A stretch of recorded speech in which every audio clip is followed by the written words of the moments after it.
No More Tomorrow, Reginald Ottley.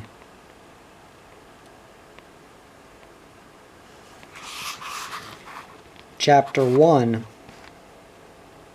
The old man sighed. He had been lying sprawled in the dust under a spindly tree. Now he pushed stiffly upright and swung his swag onto his shoulder, picking up his Billy and Tucker bag. He said, "I wasn't sleepin', Blue, just lyin' there dreamin', rememberin', you might say, back to when I was a boy." Before trudging away toward the ribbon-like track meandering westward, he bent to touch the ears of the waiting dog. They were warm, burnished by the fierce sun's heat. Beginning to walk, the old man stared around at the vast and empty landscape, part of the barren heart of Australia. "This time I was thinkin' 'bout," he told Blue. "I'd just come home from school." He paused and stared into the hazy distances. It was a small school, tucked away in the scrub just outside Parramatta. We used to play bobtail on the way home.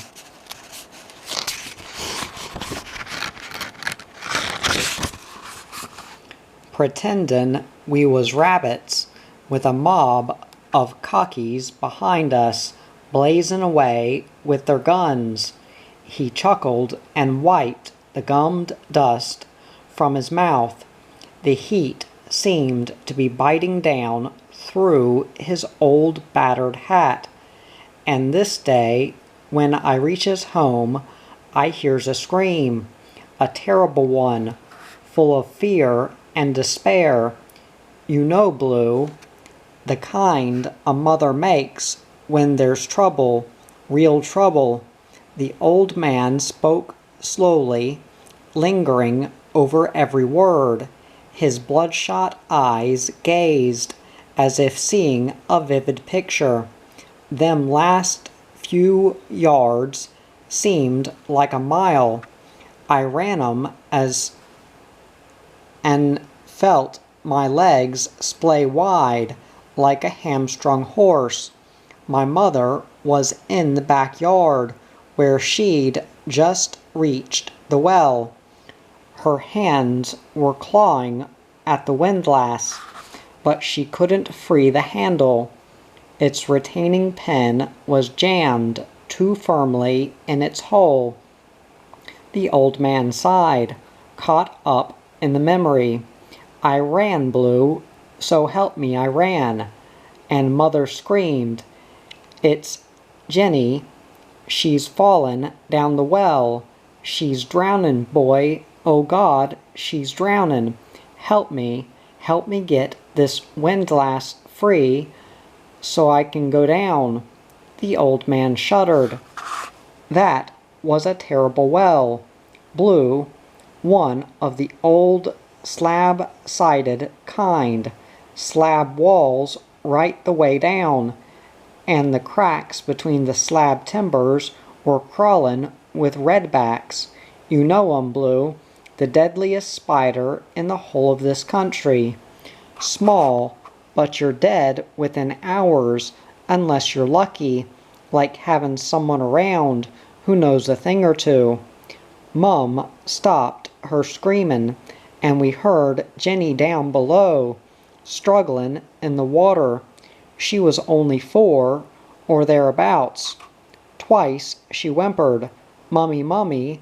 Then there was a gurgle that made Mum and me more frantic. We ripped and tore at that pen, but it wouldn't shift. Then Mum went to climb over the well top into the well, but I pulled her back. "I can make it, Mum," I said, "faster'n you." Within moments I was inside the well, with my feet jammed against one wall and my shoulders against another. and began to inch my way down.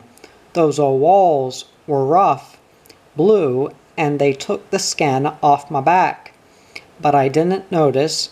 All I could think of was Jenny, down there in that cold, black-looking water.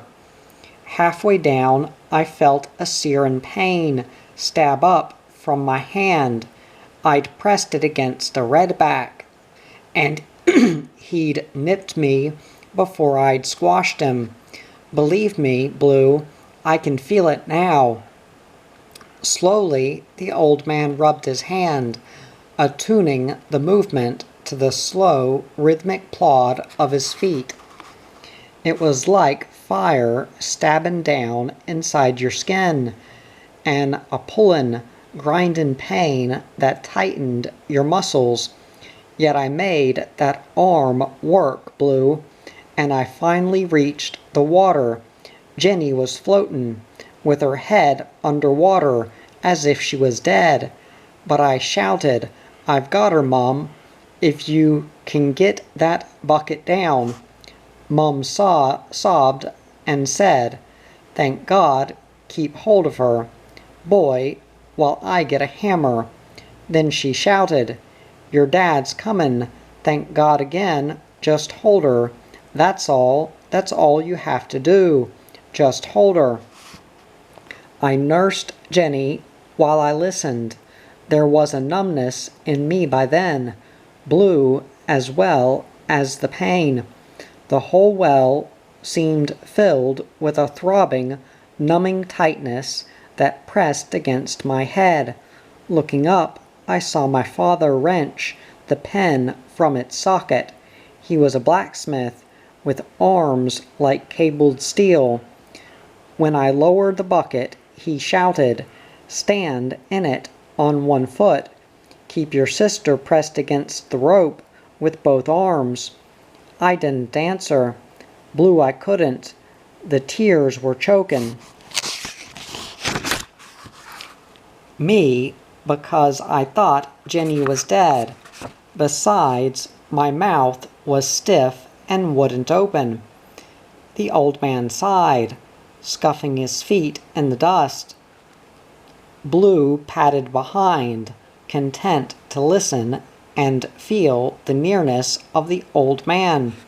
The two were alone in a vast and empty landscape. "Yeah," the old man continued, "shows your, don't it, Blue, the state a boy can get in, choked up with tears because he's in a bit of trouble. All I could do was jam myself there just above the water and wait for the bucket. I remember thinking, don't let her die, God, Mom'll go stark raving mad." Presently the bucket came bumping down, and I got my foot into it. I got a good purchase around Jenny and the rope, with my one good hand gripped on me other arm, you know, a sort of crossover clutch.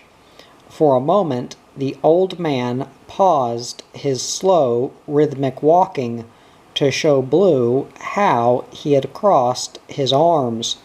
The billy and tucker bag impeded his movements, so he trudged on again. Dad wound the windlass, and when I glanced up, I could see the sweat shinin' on 'em, and Mum was beside him, outlined against the sky, waiting to grab Jenny from me. The two of 'em were like wild things fighting for their young. I felt Jenny snatched from me. Then I remember no more, except wakin' in the little weatherboard room that was my part of our old timber-built shack, and seein' Mum and Jenny sitting nearby. Dad was in the kitchen and came running when my mother called. The two of 'em came over to me, bringing Jenny with them. No one spoke until I said, "So You're all right, Jenny. Right as rain, and you didn't drown." She cuddled her arms around me, taking care not to be rough. For the first time I noticed me hand was bandaged. Mum kissed me, then Dad patted me on the head.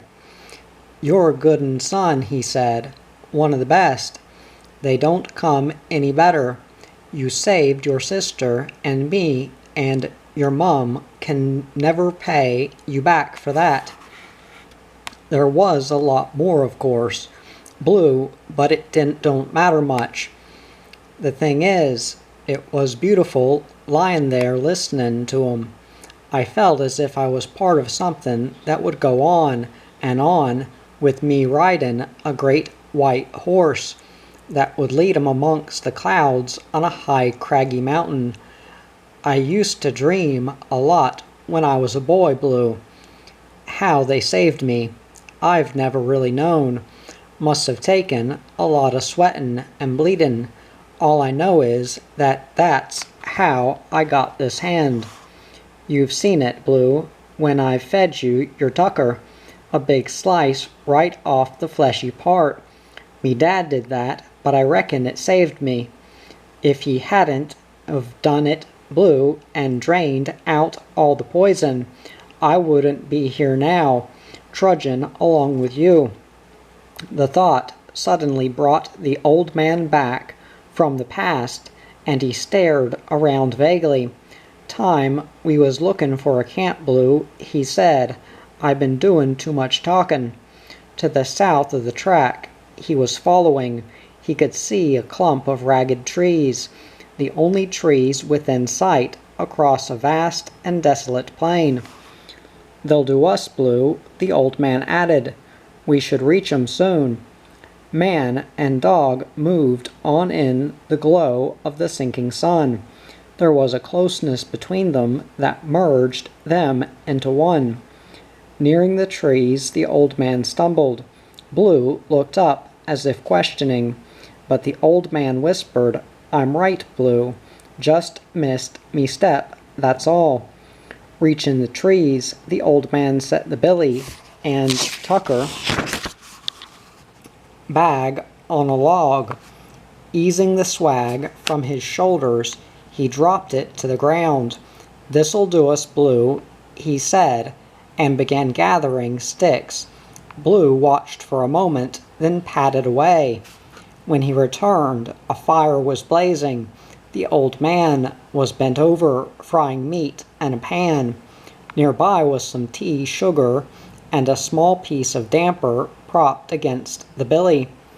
Setting the pan to one side, the old man said, "I been a bit dizzy. I reckon it was all that talkin'." For a moment he swayed as he stooped down again. Slowly he emptied water from the billy into the dished-in crown of his hat, then stood the billy in the fire. When he pushed the hat forward, his gnarled old hands began to shake. A twinge of pain followed, and he knew a greater pain was comin', as it had in the past. Sensing an unseen danger, Blue pressed close, but the old man pushed him away. "Go on," he whispered, "and get it into yer. You ain't had a drink since mornin'." Obeying, as always, Blue drank. Soon the hat was empty.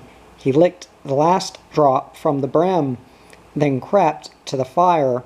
The old man was there forking meat onto a tin plate. Suddenly he reeled, clutching at his chest. His face contorted as he doubled over, holding his head. After a time he whispered, "Core, Blue, that was rough, like having a knife ripped through yer.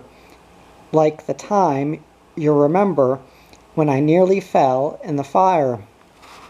Blue sighed and for a moment closed his eyes. When he opened them again, the old man said, "You remember, all right. It was close then, sure enough." He pushed the plate towards Blue. "You eat it," he added. "I'll just have tea." Blue ate, and the old man drank. To the west the sky was darkening. A few scattered stars showed through the haze. The air was still heavy after the day's heat. When his mug was empty, the old man scoured the plate and pan with ashes, then unrolled his blankets. Stretching out on them, he pulled Blue to him. "See you tomorrow," he whispered. "Good night, mate. It was good talkin' over all them memories." He wiped his eyes, and Blue nuzzled close. Soon the old man slept. Blue lay with head upheld, staring into the darkness. In the morning the old man felt better. He hummed a tune as he poked fresh sticks into the fire to heat the billy. Blue trotted away to roll in the dust. When he returned, the old man said, "There's your damper, Blue, and tea in the billy lid. We'll push on soon as it's finished." Within moments the damper and reheated tea were gone. Shouldering his swag, the old man kicked dust over the fire. With the billy and tucker bag in his hands, he said, "We're on our way, and the track's ahead, but there's wind a-comin', Blue. A fair old blow, I reckon." He nodded toward the east, where a blood-red sun was rising. A few wispy cloud streaks drifted in the glow. Commencing his slow, rhythmic stride, he began walking westward. Blue padded behind, sensing the old man's freshness. Some hours passed before the first gust of wind came, great swirling gusts that tore the breath from man and dog. Both had their heads bowed against the gust. As the old man gasped, "We're in for a scorcher." Inexorably, the wind gained force. The gust changed into one great howling blast that ripped and tore. Dust screamed along with it in a solid, blinding wall. Fighting to keep his feet, the old man clawed to hold the swag on his shoulder. Every few tottering paces, he groped downward to feel for Blue. "Stay close," he gasped. Each time he felt the dust-filled fur. "Stay close, whatever you do." The wind blurred the words in his mouth, and Blue heard and sensed their meaning. Almost blown off his feet, he nosed the old man's boots to show he was following. Toward late afternoon, the wind died away as suddenly as it had risen. Around and beyond to the skyline, all was hushed in a drifting smother. Rubbing dust from his eyes, the old man peered ahead. He thought he could see some station buildings and rubbed his eyes again to make sure. This time he saw clearly. "We're right, Blue," he said. "There's a homestead up along the track." Daylight was almost gone when the two reached the station homestead. A big man, dressed in clean white shirt and khaki trousers, leaned on the veranda railings. He stared at the old man and his dog as if seeing apparitions. Two dust-covered ghosts, scarcely animal or human.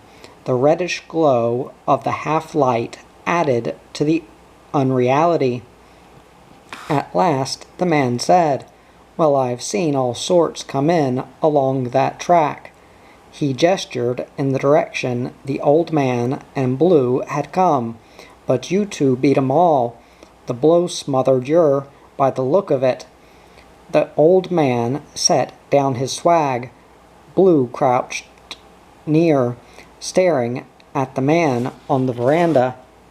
The old man said, "Yours it blew all right," then added, "Would you be the boss? Me and me mate are lookin' for a bit of tucker." He held up the tucker bag, still in his hand. The man said, "Yeah, I'm the boss, and the tucker part is okay. The cook'll give you a feed now, and you can draw rations in the morning." He spoke casually, in the manner of a man who accepted without any questions that the wanderers of the outback had to be fed. It was customary to give them flour, tea, sugar, and meat, either salt or fresh. The old man took up his swag and swung it over his shoulder. "Thanks," he said. "We'll sleep by the windmill if it's right with you." The boss said, "Sure. See you in the morning. I'll make you an offer for your dog." He had been noting Blue's keen, watchful eyes and the symmetry of his head and body. Despite the coating of dust and the light, the boss knew an outstanding dog when he saw one. The old man's eyes clouded. This was one of the things he dreaded when he was amongst men. Many had tried to part him from Blue. He bent to stroke Blue's ears as he whispered, "You ain't got the money. There ain't enough in the world to buy him." Nodding in salute, the boss said, "We'll see. I'll still make the offer." He let the gauze fly door bang shut behind him when he went inside. Trudging on, the old man collected a plateful of food at the kitchen before reaching the windmill. After a fire had been lit, and man and dog had eaten and drunk, the old man stretched out on his blankets. Within moments he was asleep. Blue lay with his head on the old man's chest. Above, in the darkness, the windmill sails clanked, turned by a vagrant puff of wind. Then they hung motionless, silent, for the rest of the night. Toward dawn, the old man awoke and pushed away the blankets. Standing up, he peered at the water, murky in the troughs. Motioning to Blue, he said, "Hop in and wash off some of the dust." While Blue plunged and splashed in the water, the old man rolled the blankets. They were strapped in a swag when a utility truck braked to a stop nearby. The boss stepped out, accompanied by a girl of about 16, and the two walked slowly toward the windmill. The girl looked small and slight against the bigness of her father. The two were near when the boss said, "That's the dog, Jane. He's a beauty, ain't he? How would you like to have him about the place?" The girl's freckled face creased worriedly after she had smiled at the old man and stared for long moments at Blue. "Oh, he's great, Dad," she said, "but I don't know." She shrugged, smiling again at the old man. "I'll bet the trouble is you don't have enough money." The boss nodded, scowling as he pretended to be angry. Then he chuckled as he said, "That's what he told me last night. Now you're telling me the same. I brought you along to back me up, not ruin the deal." To the old man, he added, "This is my daughter. She's as keen on dogs as I am." The old man took off his hat, then put it on again.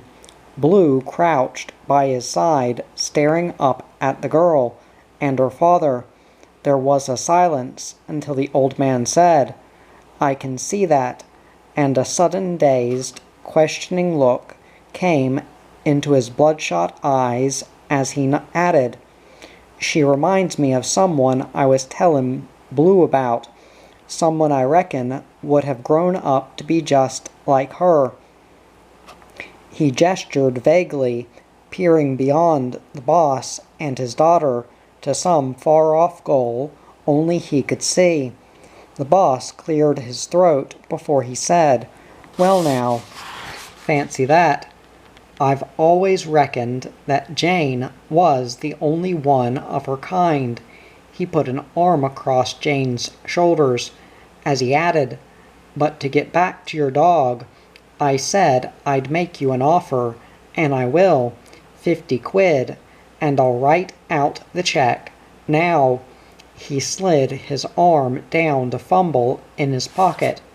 As if he hadn't heard, the old man bent to fondle Blue's ears.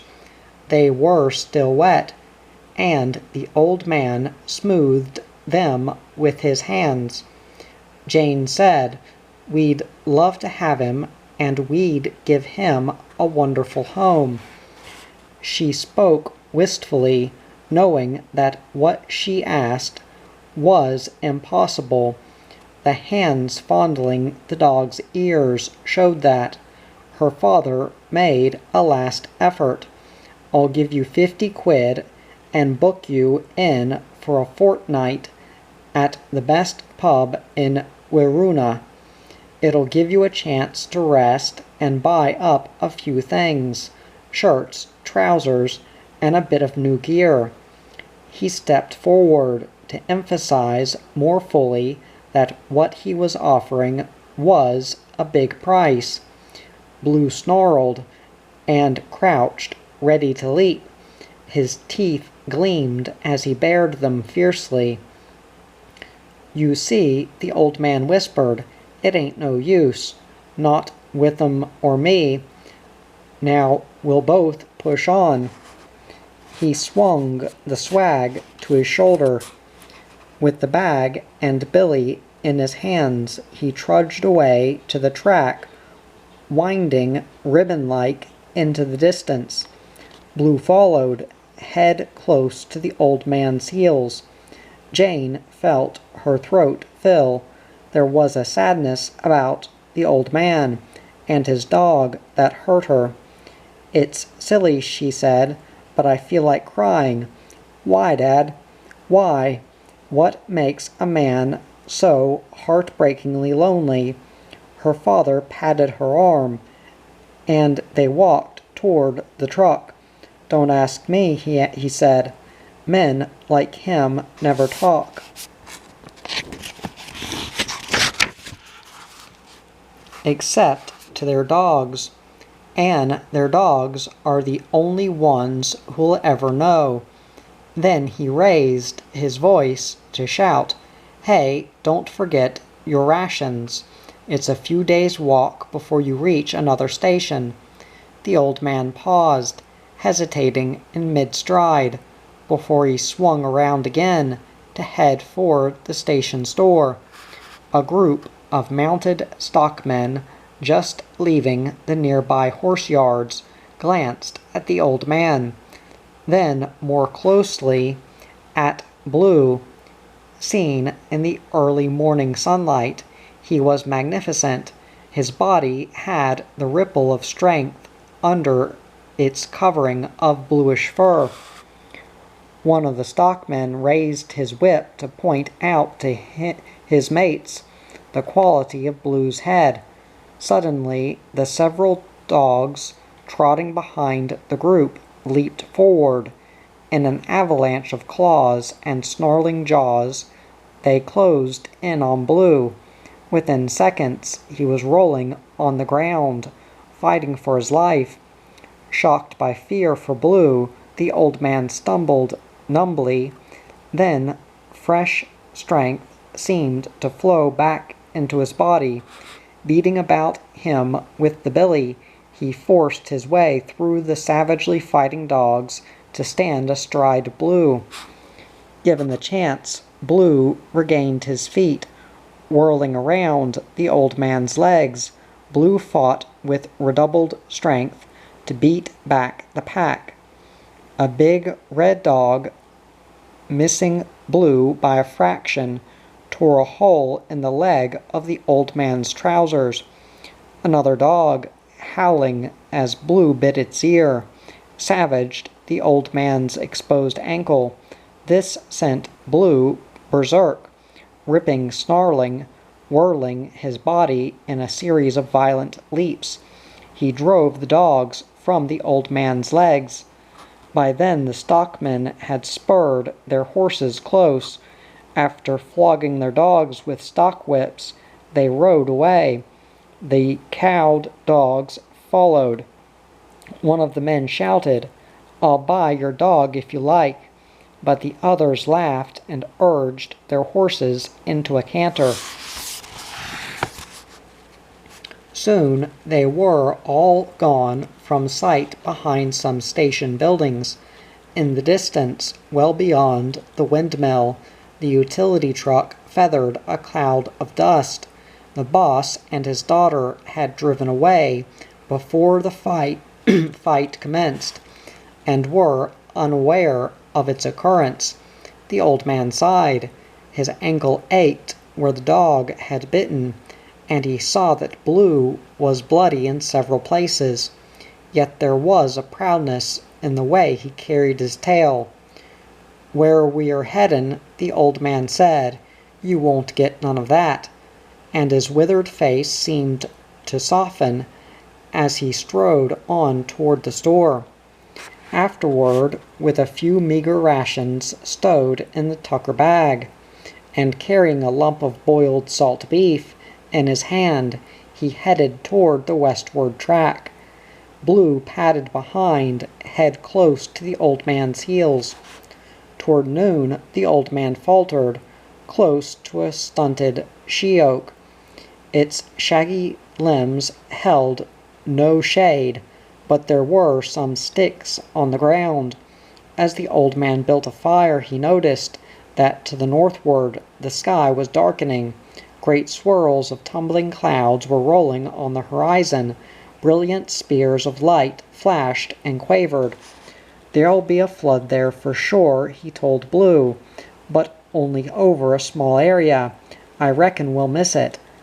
Blue looked to where the old man pointed, then rested his head down again, watching the old man make the tea.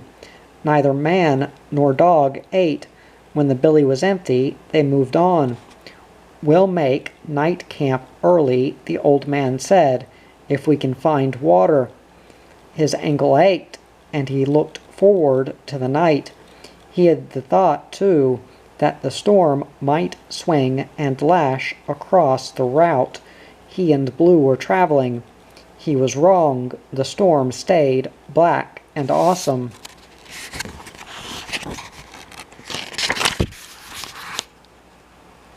Boiling along the skyline. Torrential rain was falling, but only in a small area. In the late afternoon, the old man and Blue came to a muddy-edged water hole. It was centered in a long, winding hollow stretching northward. "This'll do us, Blue," the old man said, and slowly began the habitual ritual of making camp. He was tired beyond thought until he had rested and drunk several mugs of scalding hot tea. It was dark when he roused sufficiently to mix flour and water to make a damper. Blue sprawled nearby, watching every movement. Each one was as familiar to him as the old man's scarred and weathered hands. When the damper was baked and raked from the ashes, the old man sat down to eat. Hot, steaming damper for Blue, a slice of salt beef tucked in between two slabs of damper for himself. The meat almost choked him, but he washed it down with tea. After the meal, the old man stretched out on his blankets. "It allus worries me," he said, pulling Blue to him, "that yer won't eat salt beef. But I had to eat mine to keep up a bit of strength. You never know, mate, what tomorrow might bring. There's enough damper left to keep you going." He sighed, straightening his legs to their full length, and Blue nestled close. Soon there was only a quietness as the old man slept, Blue peering into the night. Chapter 2.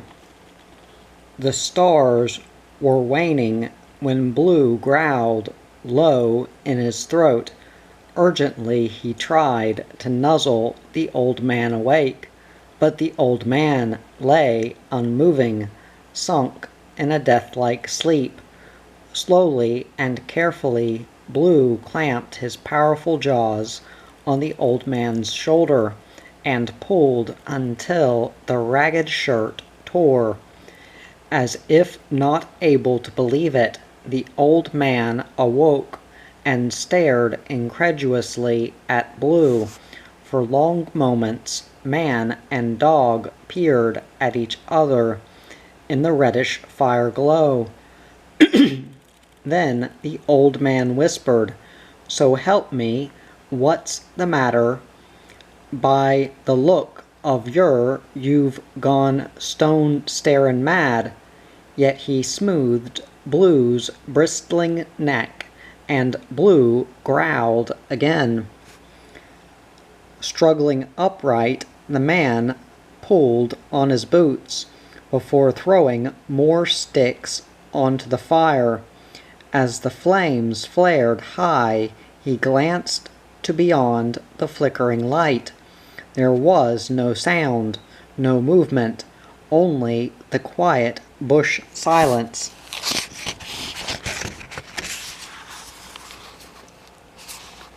Rubbing his shoulder, the old man said, "You gave me a fair old nip, but why is what beats me? Why, mate, that's the question. So we'd better have a look."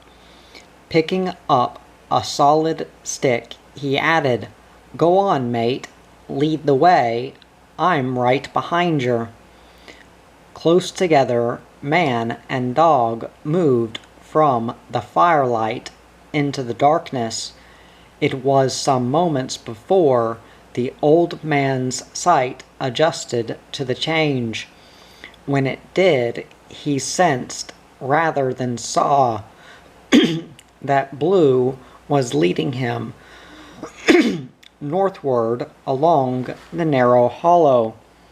Suddenly there was the smell of water, the warm, steamy moldiness of once dry earth being soddened, and there was the sound of water flooding onward in its course, shallow water that would deepen when it surged into the hollow around the water hole.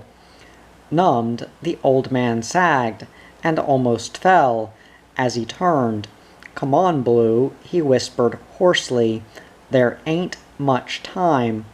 Limping and stumbling, he forced his unaccustomed legs to run.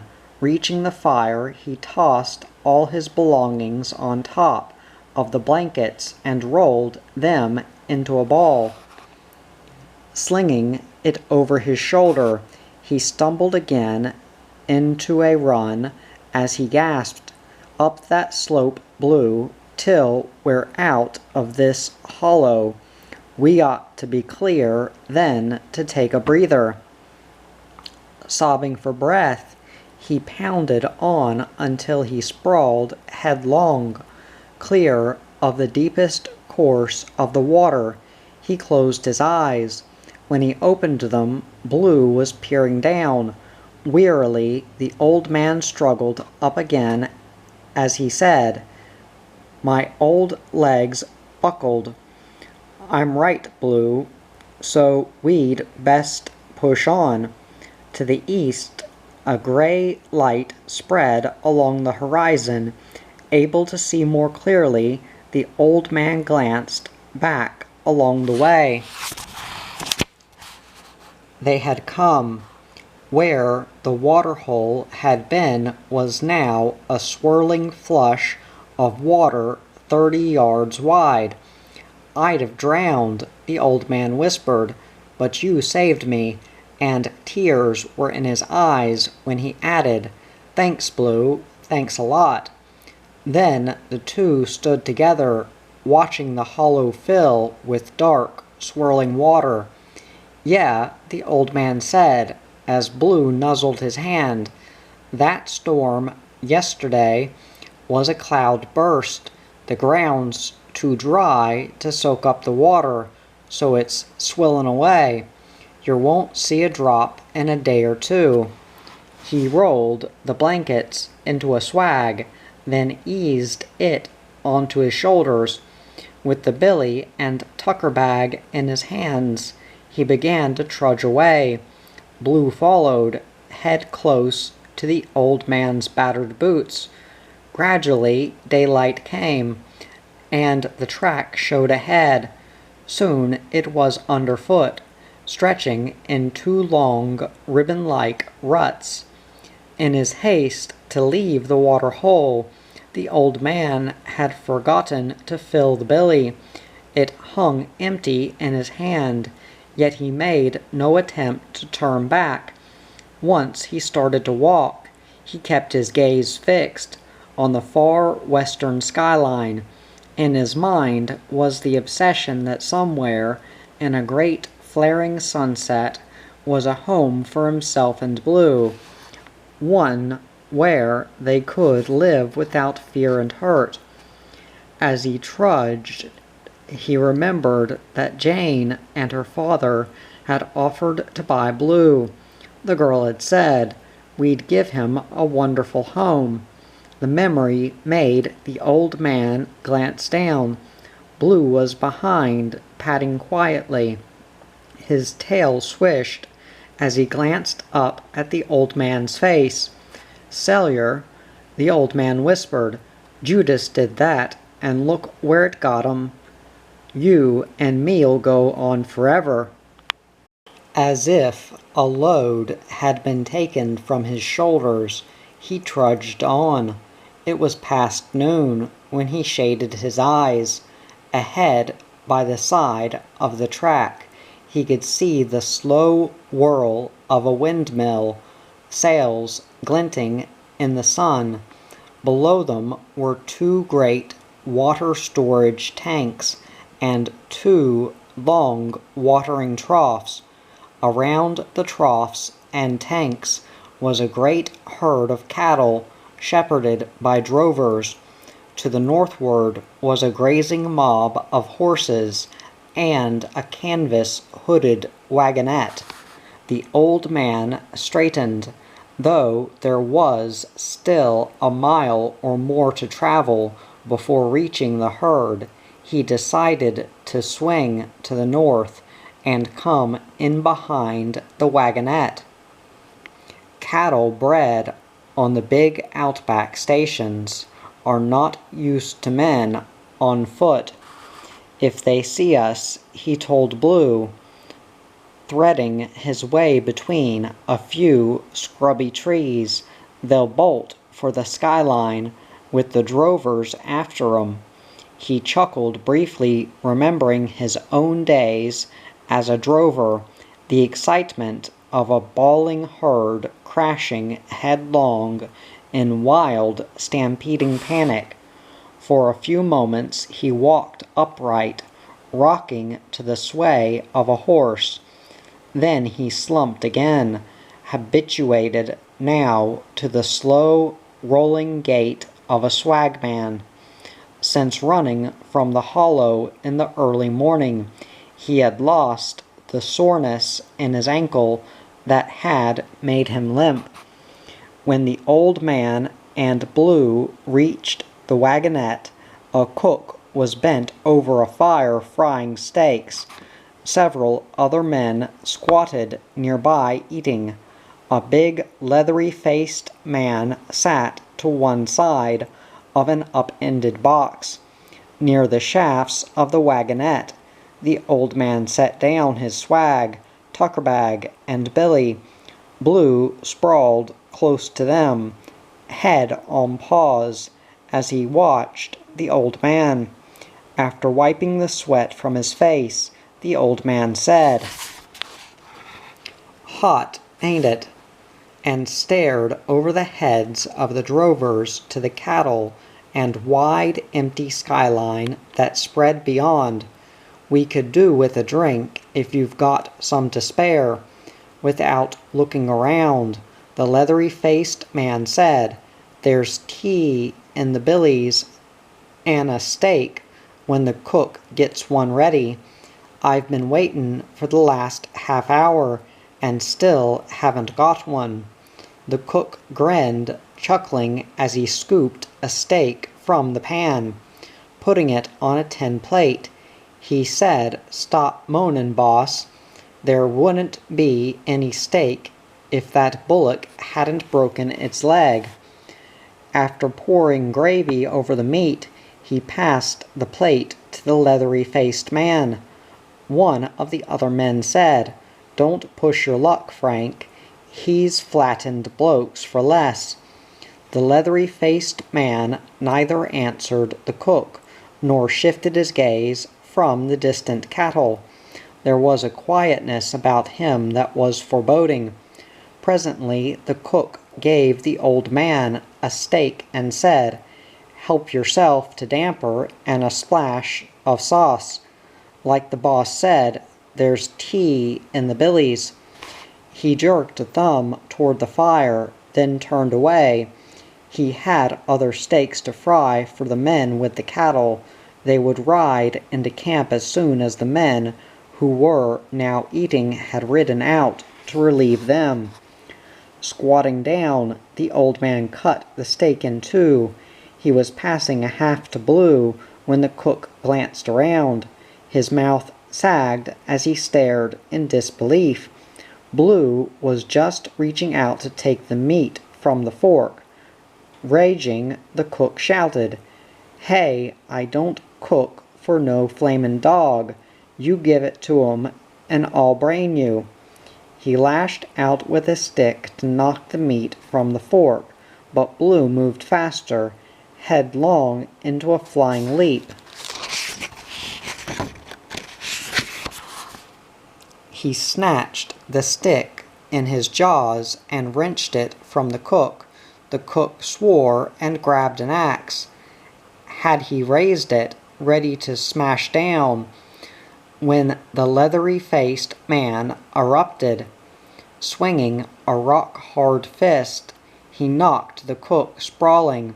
His head struck the tucker box, and he rolled over, unconscious. "That'll do 'em," the leathery-faced man said.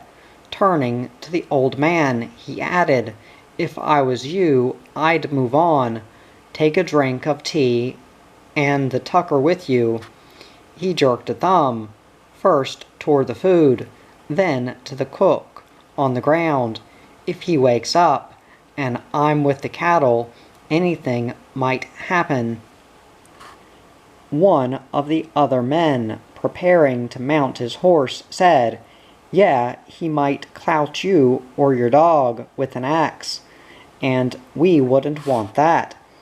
The warmth was there, and the friendliness. The old man felt sorry it had been disrupted by himself and Blue. He wanted to explain that he and Blue were mates, but the words choked in his throat. Hoisting his swag on his shoulders, he stowed the food in his tucker bag, and filled the billy with tea before he said, "I'm sorry about 'em," and gestured at the cook. The leathery-faced man said, "Don't let it worry yer," and chewed for some moments before he added, "Some way along the track you'll find what's left of a bullock. We shot one this mornin' when it snapped its leg. We stuck some up in a tree, and it might be all right." "Thanks," the old man said, and trudged away. Blue padded behind, head hung to the drifting dust. Watching them, the leathery-faced man said, "Shows what a man can come to. Nobody wants 'em, nobody cares. And he don't neither, just and his dog, trampin' on into nowhere." One of the other men said, "He's as mad as a hatter. You could see his old eyes when Frank ran amuck. He was scared for the dog and no one else. He ain't no more mad than you or me," the leathery-faced man said. "Just older and lonelier, that's all. Now get over to the cattle you talk too much." The man and his mates rode away. On the ground the cook sat up. The steaks in the pan were burning, and he crawled on his hands and knees to reach them. When the old man glanced back, he saw that the cook was upright. Near him the leathery-faced man was still sitting on the box. A group of drovers, relieved from shepherding the cattle, were dismounting from their horses. Trudging on, the old man peered ahead again. Scarred by the hoofs of the drovers' cattle, the track wound into the hazy distance. Odd clumps of scrub dotted the barren landscape. Away to the west, a spinning whirly-whirly of dust swirled up to the sky. No bird sang or flew winged against the emptiness.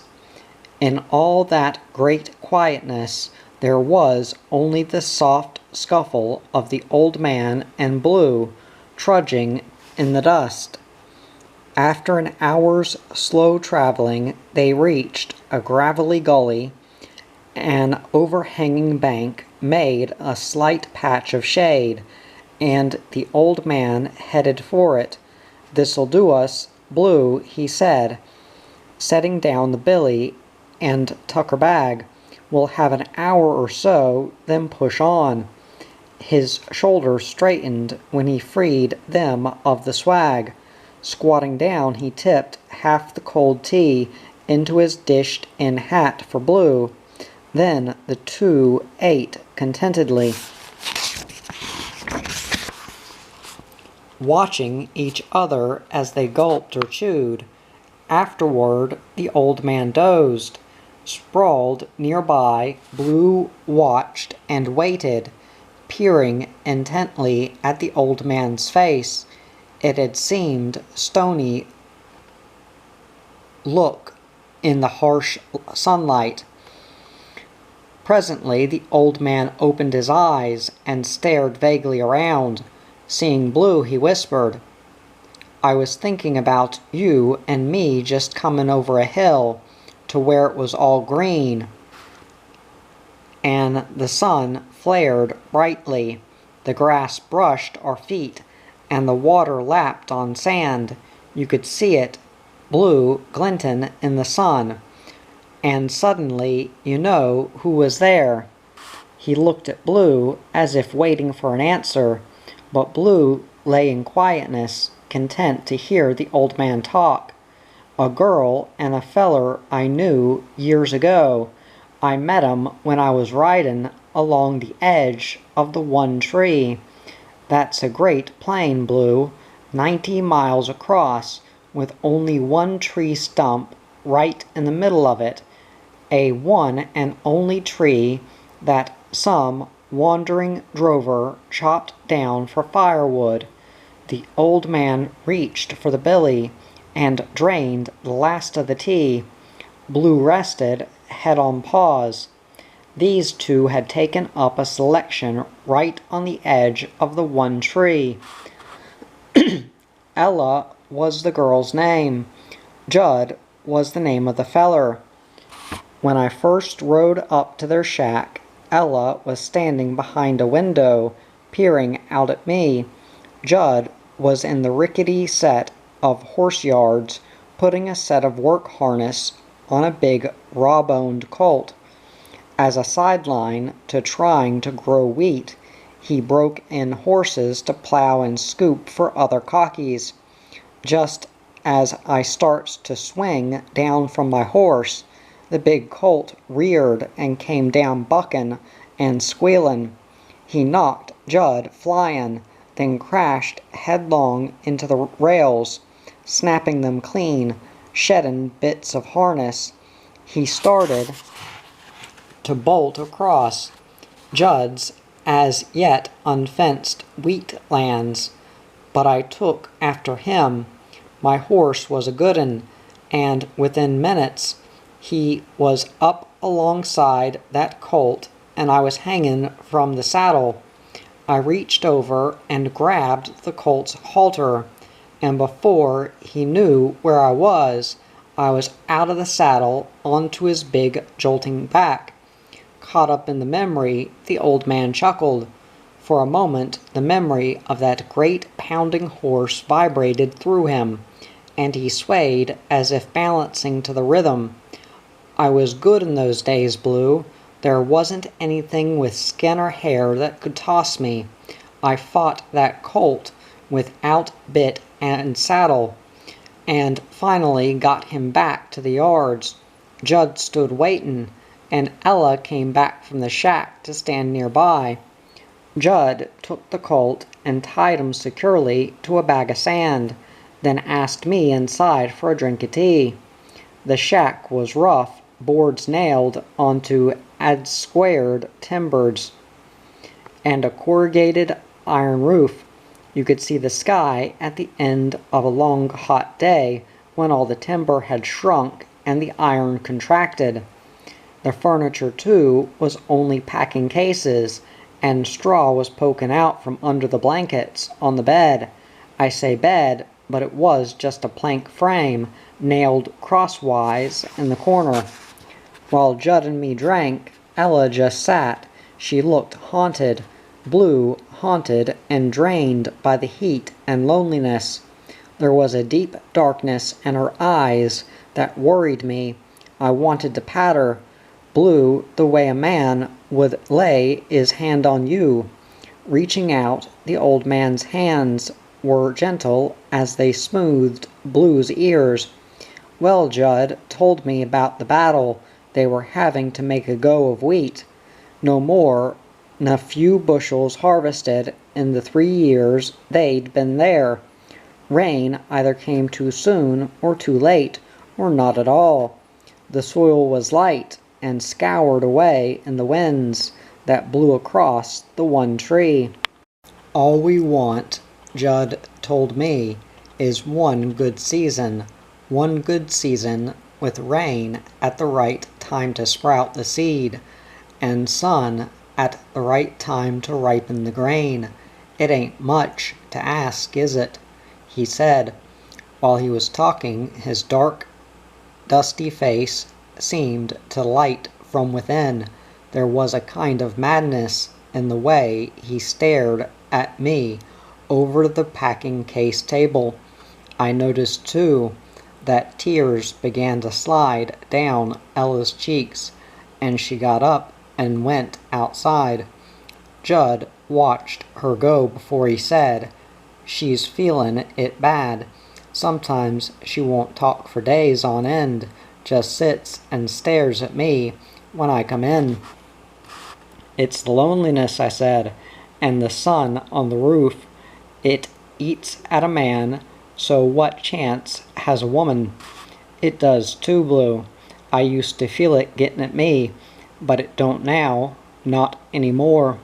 He glanced up and away to the vast and limitless skyline, hazed under a withering sun. "It's killed many, Blue, and in a way it killed Judd." After talking for a while, he asked me to stay and help him break some horses. The big colt was one of a dozen he had from a station on the Lachlan, where they wanted them for a wagon and scooping catchment tanks in some of the dry areas. I agreed, though not for the sake of the work. I was broke, but that didn't matter. What did was Ella and Judd. The old man paused and reached absent-mindedly for the empty billy. "Maybe I should say, Ella, a man don't see many women in the bush. Blue in those he does. He sets great store by. I wanted to see if in some way I could make Ella's life a little brighter. You know, sort of leave a pleasant memory behind me. When I did finally ride away, I intended to leave my share of the break-in money under an upturned mug on the table. We began work that day on the horses. They were all fine big fellers, like the colt, and they made us sweat in the sun. The heat pours down in that country around the one tree.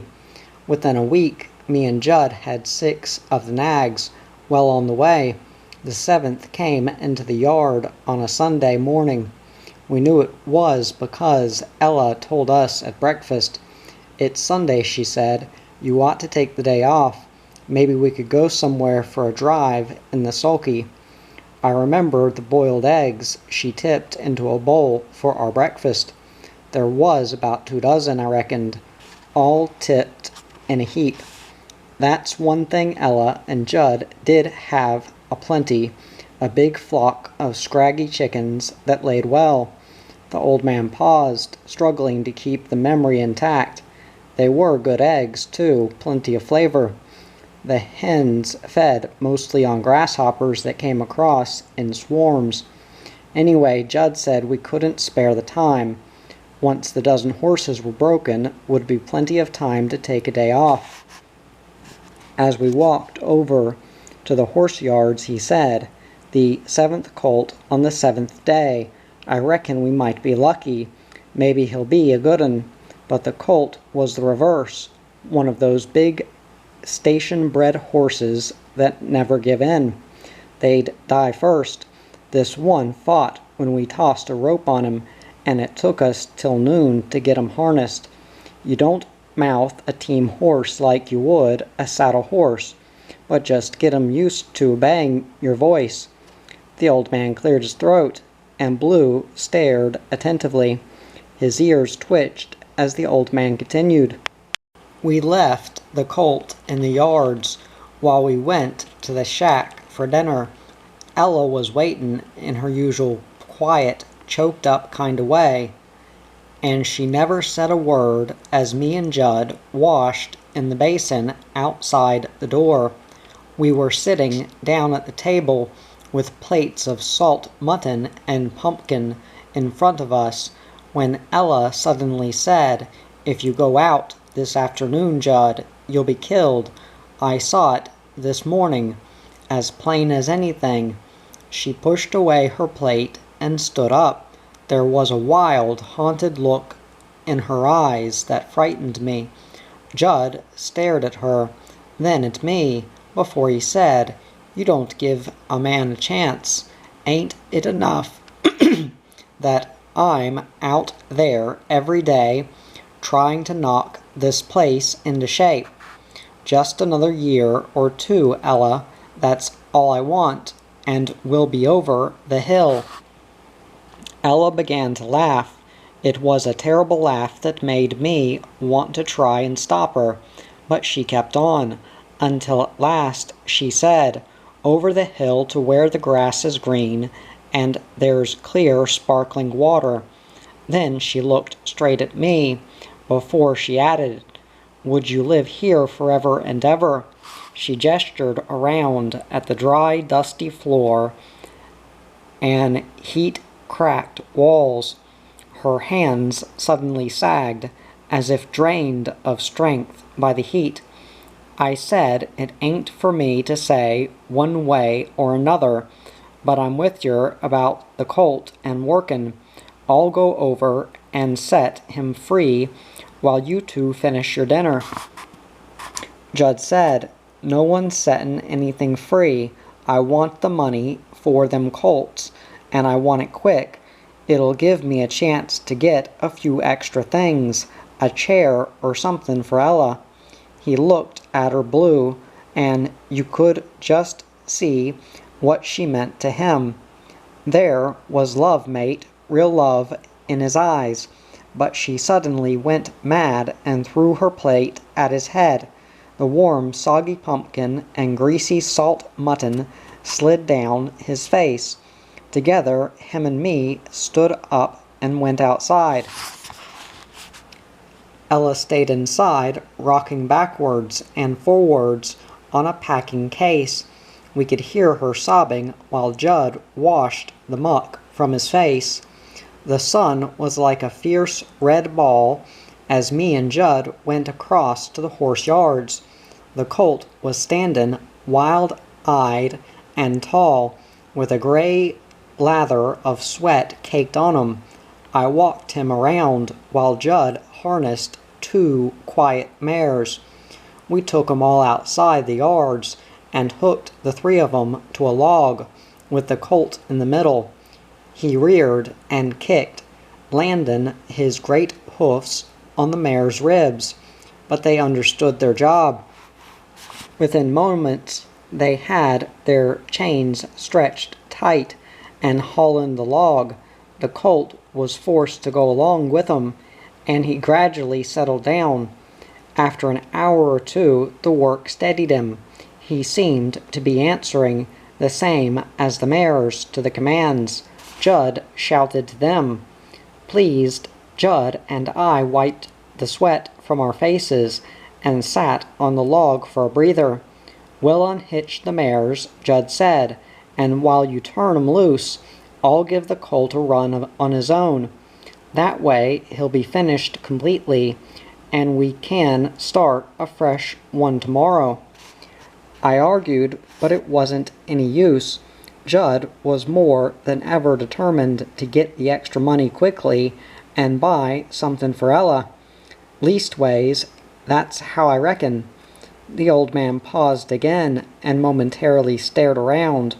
The memory crowding in on him seemed as if it were happening now.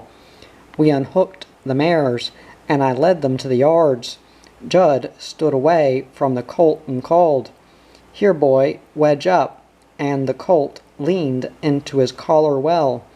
He hauled the log around in ever-widening circles until Judd decided it was time to let the colt pull straight.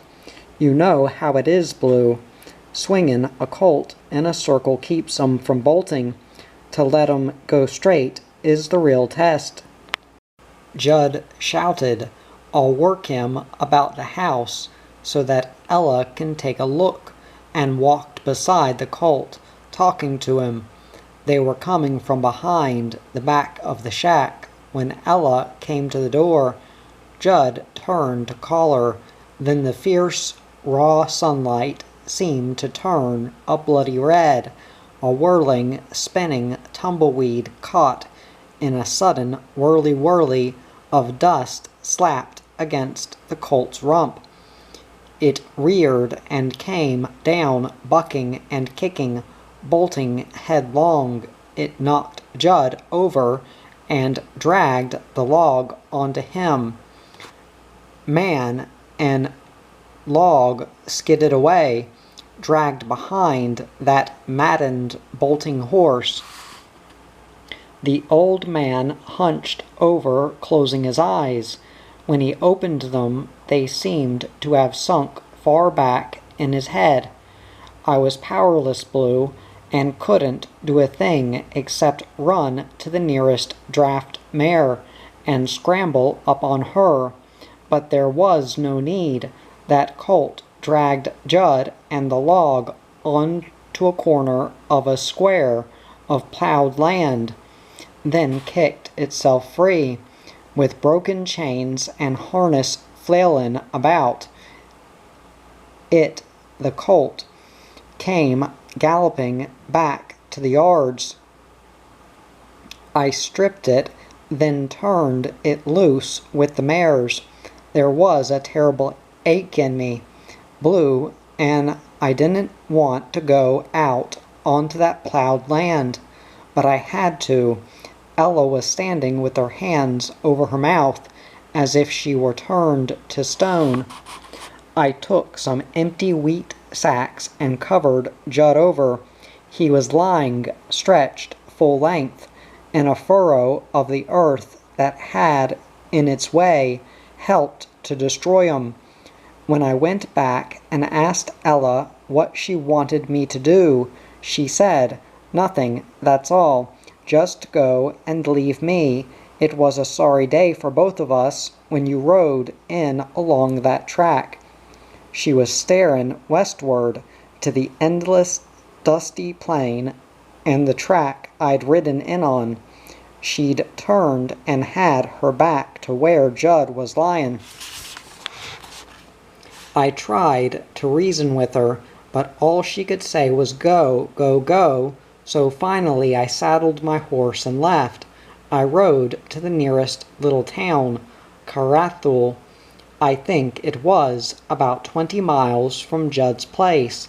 I told the sergeant, and he said he'd go out right away and fix things up. There was nothing left for me then, Blue, except to ride on with the memories, and sometimes for a year or two I used to wake up seein' Judd lying there in the furrow, and Ella staring at me as if she wanted me to stay, but telling me to go. His eyes clouded, and for a moment he dozed again. Then he felt Blue nuzzle his cheek. Blue was urging him to come back to the earth and sky around them. Struggling up, the old man shouldered his swag. With the billy and tucker bag in his hands, he trudged from the gully. Blue padded behind, close to the old man's legs. Heat poured down from a vast and empty sky. Toward late afternoon, a dark flock of crows showed, circling above a partially dead tree. In its branches hung the meat the drovers had left. On the ground, the skeleton of the broken-legged bullock was picked bare. The bones were polished by the crows' scavenging beaks. Reaching the tree, the old man selected a piece of meat, then followed the drovers' wheel tracks until they came to a water-hole. It was a seepage, shallow and muddy, yet the water cleared when it was boiled. After cutting off some meat to fry, the old man covered the remainder in clay, scraped from the pool. When the clay hardened, he dropped the whole in the bed of ashes and raked more on top. "We'll leave it till mornin'," he told Blue, "when we'll knock it out of its shell." He bent over the fire again, while Blue trotted away.